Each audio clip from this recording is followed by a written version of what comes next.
Hola mis queridos amigos, nuevamente con ustedes, doctor Maximiliano, un consejero de internautas que hoy día les va a hablar acerca de la posibilidad real de una tercera guerra mundial originada en este lugar tan pequeño del planeta, como ustedes ven, en este globo terrestre.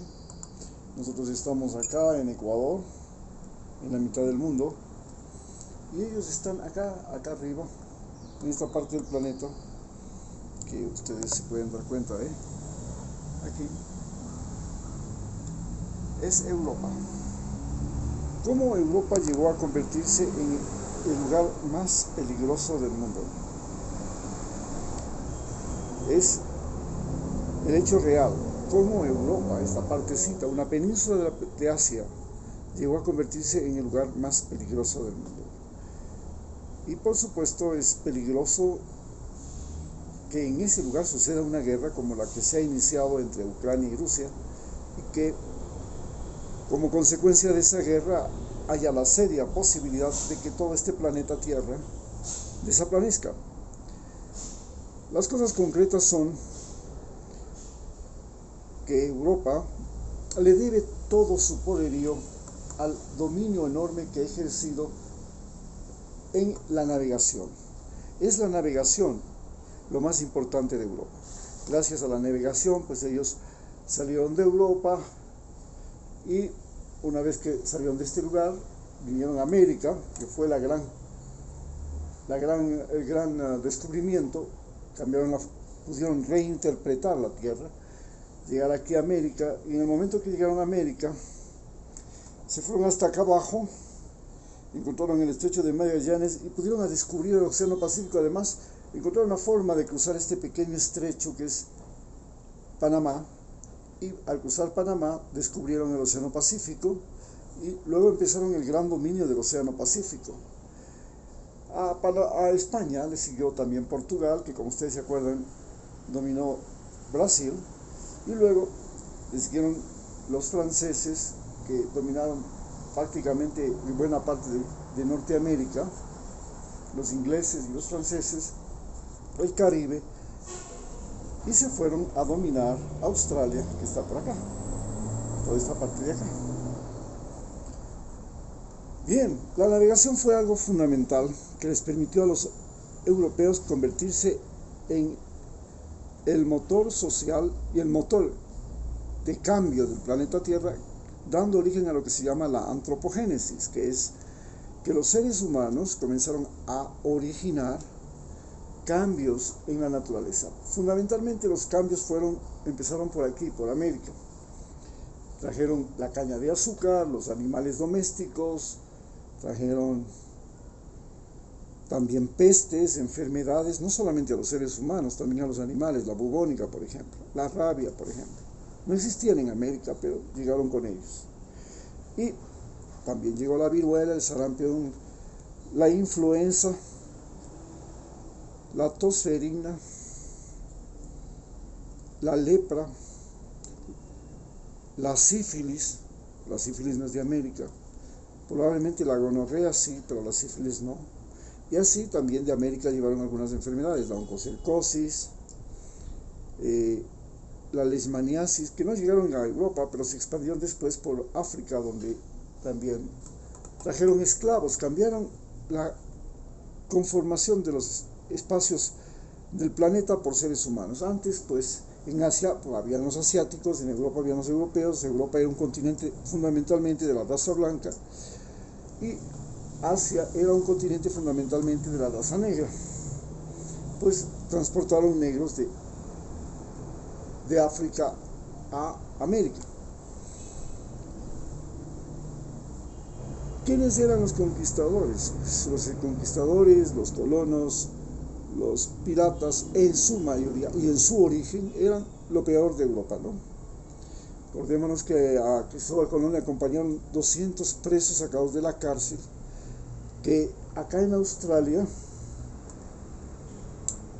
Inglaterra llevó 175.000 seres humanos y los abandonó en ese lugar para colonizar Australia, y eran sacados de la cárcel.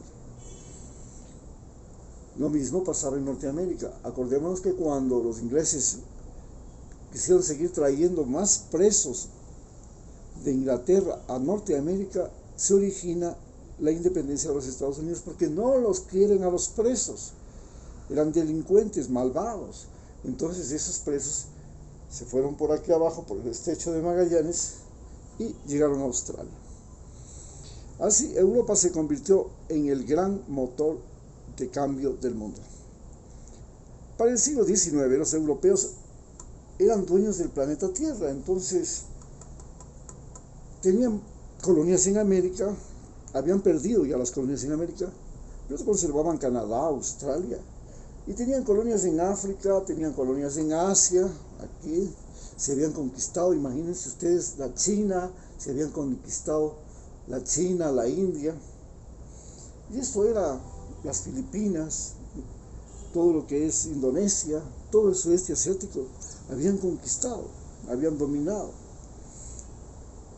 Entonces, un día, a finales del siglo XX, surge un nuevo imperio, que es el Imperio Prusiano, origen de Alemania, y él quiere una parte del botín, a él no le ha tocado nada.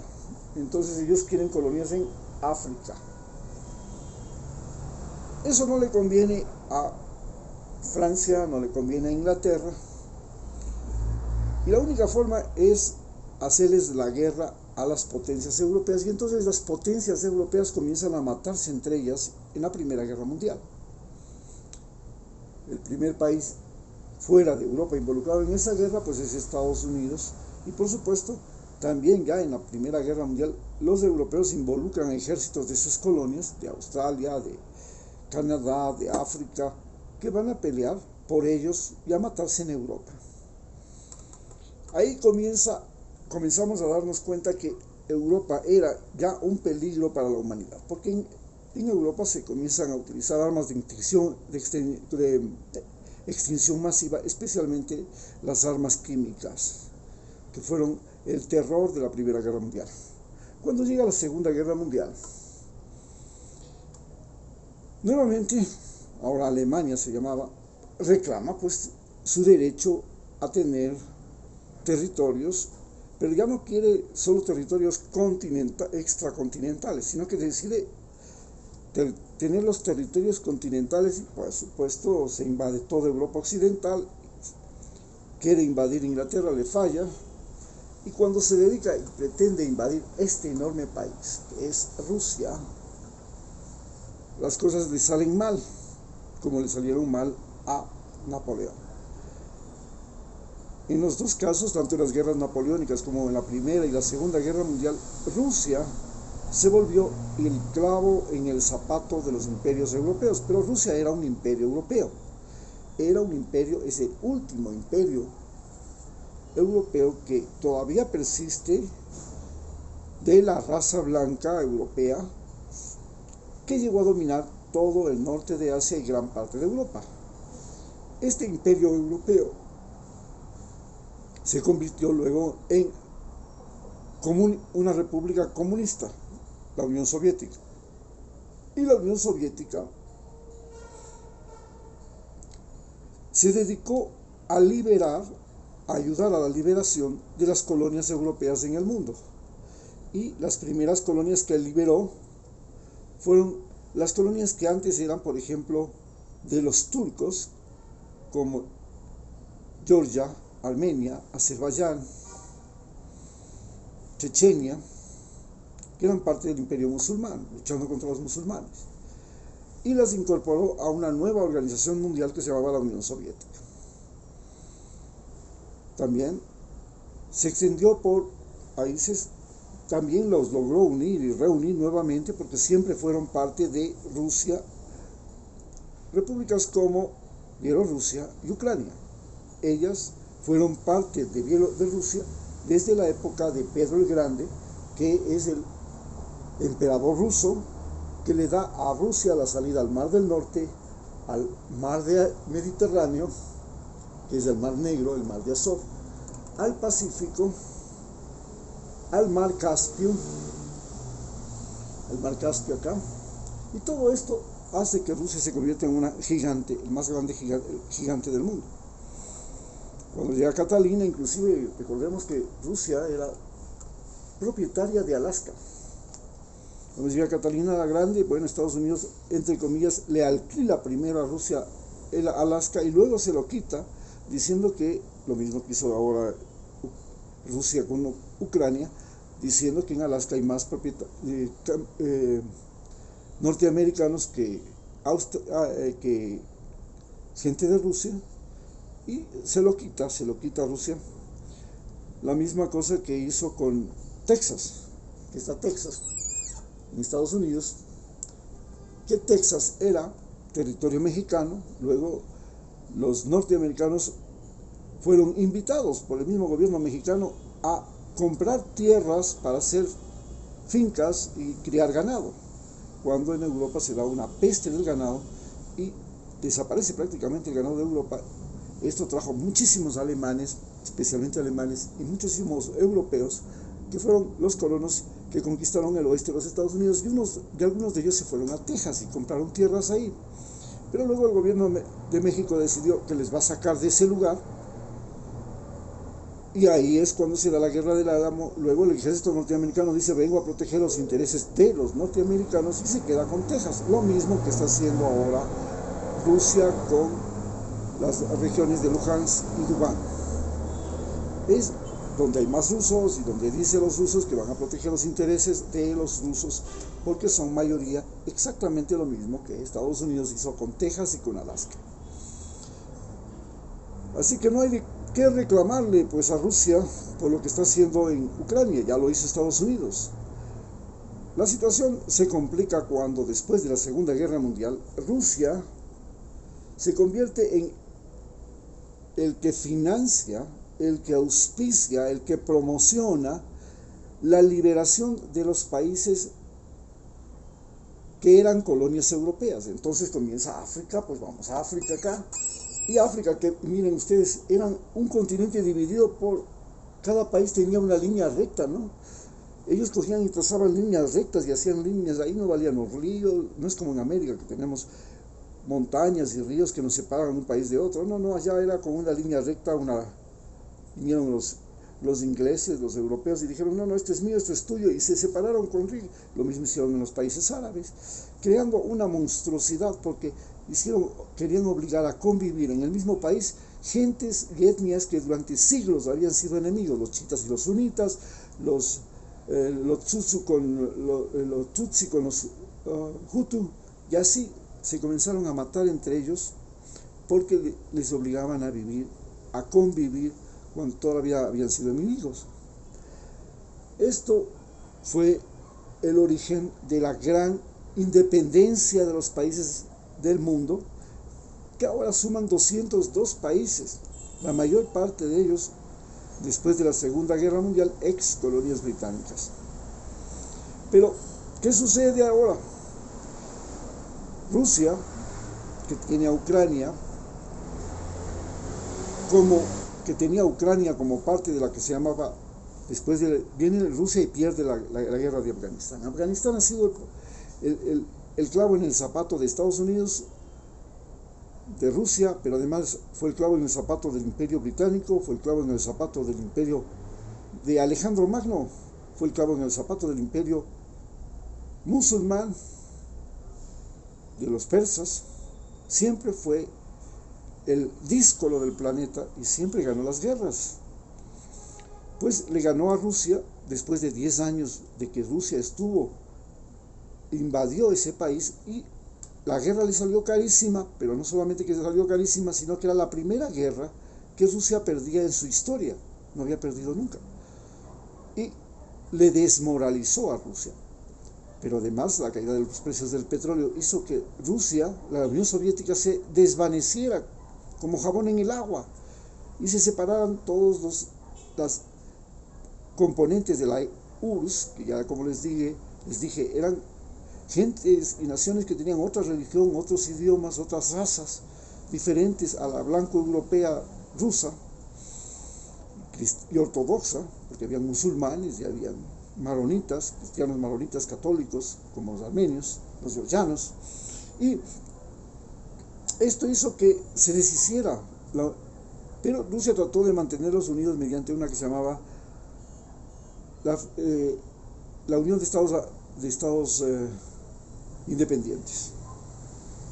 Y esta Unión de Estados Independientes también incluía a Bielorrusia, a Ucrania, y a países como Kazajstán, Uzbekistán, Tayikistán, Georgia, Armenia, pero los que no quisieron entrar para nada fueron los del Báltico, Lituania, Estonia y Latvia, que se fueron con la OTAN, que se separaron completamente de la Unión Soviética, y Chechenia, que tampoco quiso, pero a bala le hicieron entrar en la Unión, en este Comunidad de Estados Independientes.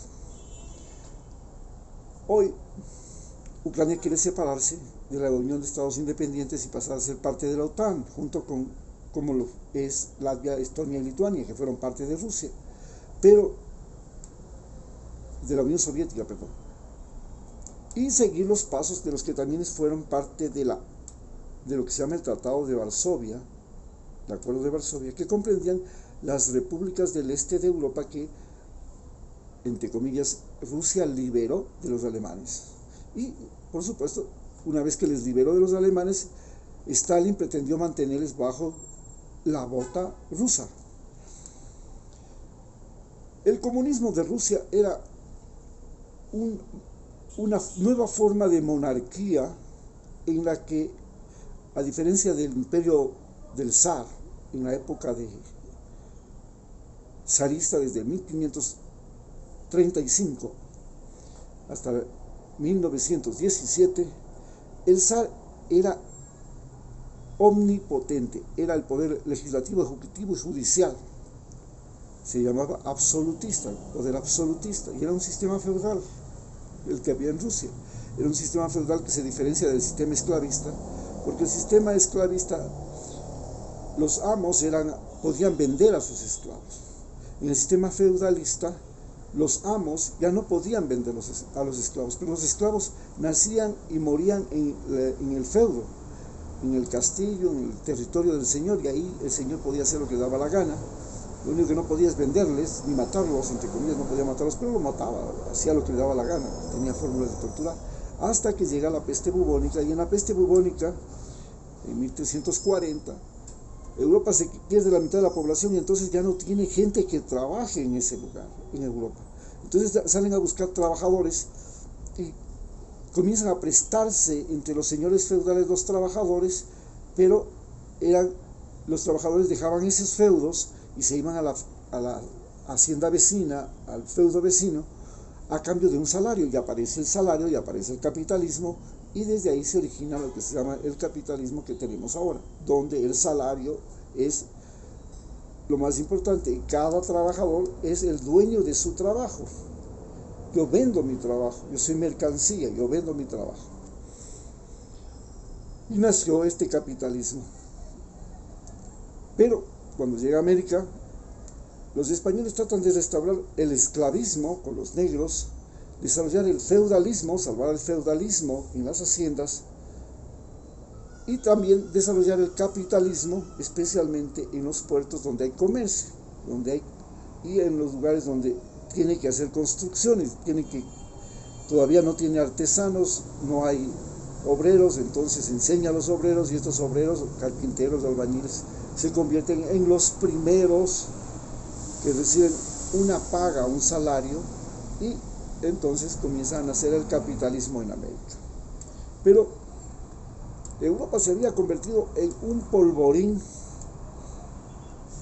porque tenía armas después de la Primera Guerra Mundial de gran poder destructivo, las armas químicas.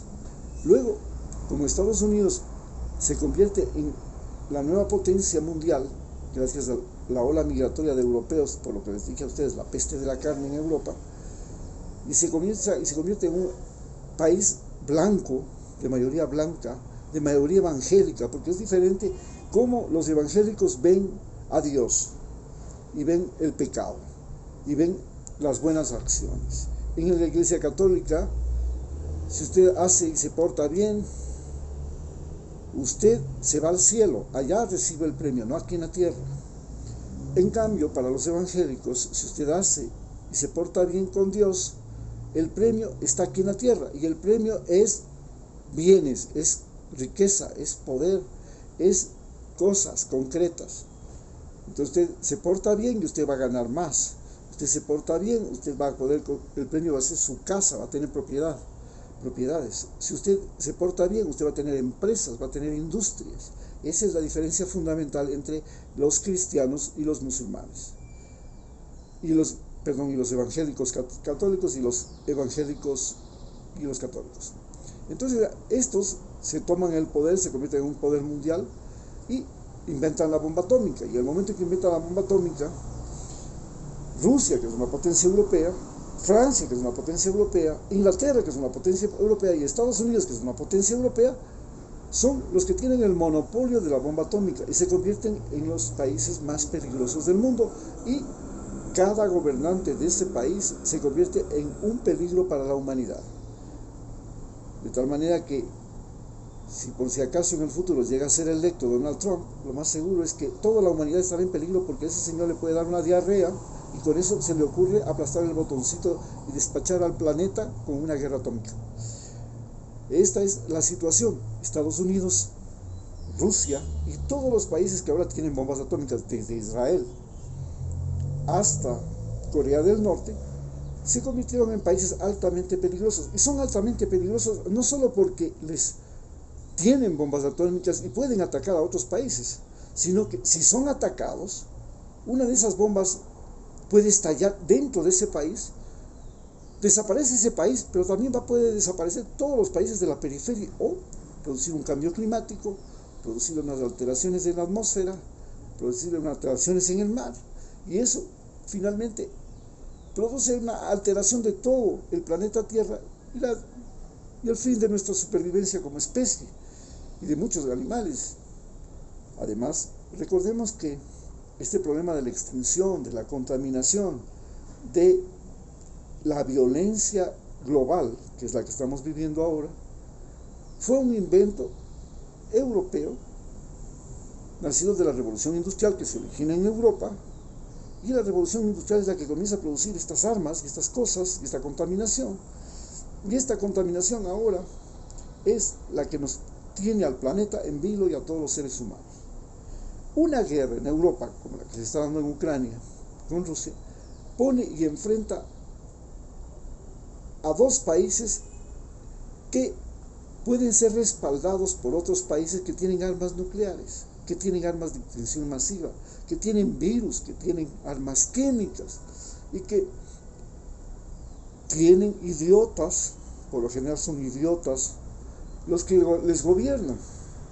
Llegará un momento en que los seres humanos tendremos que confiar más en una computadora que en un líder, porque los líderes tienen el serio problema, como Hitler, como Calígula, que la vanidad les vuelve locos, que el poder les vuelve locos.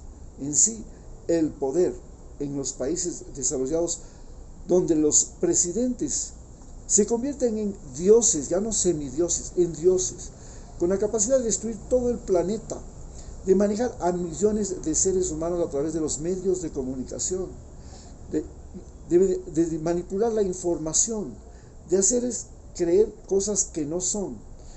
Estos seres humanos que tienen como aliado al diablo, porque ustedes recuerden que el pecado favorito del diablo es la vanidad, son los que ahora están a la cabeza de los países europeos y norteamericanos, y inclusive de Rusia, donde Putin ha vuelto a ser un zar, indudablemente es un zar, ha logrado concentrar todos los poderes, y donde se desarrolla lo que se llama el capitalismo industrial y tecnológico, que se enfrenta ahora al capitalismo territorial, que es el capitalismo de Rusia.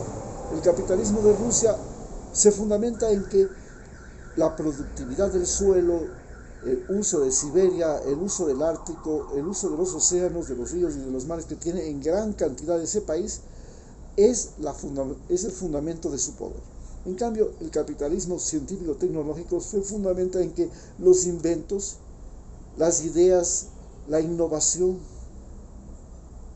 son lo que le da el poder a Estados Unidos y a Europa.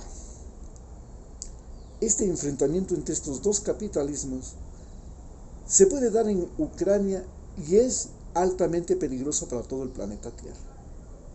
Usted y yo estamos a merced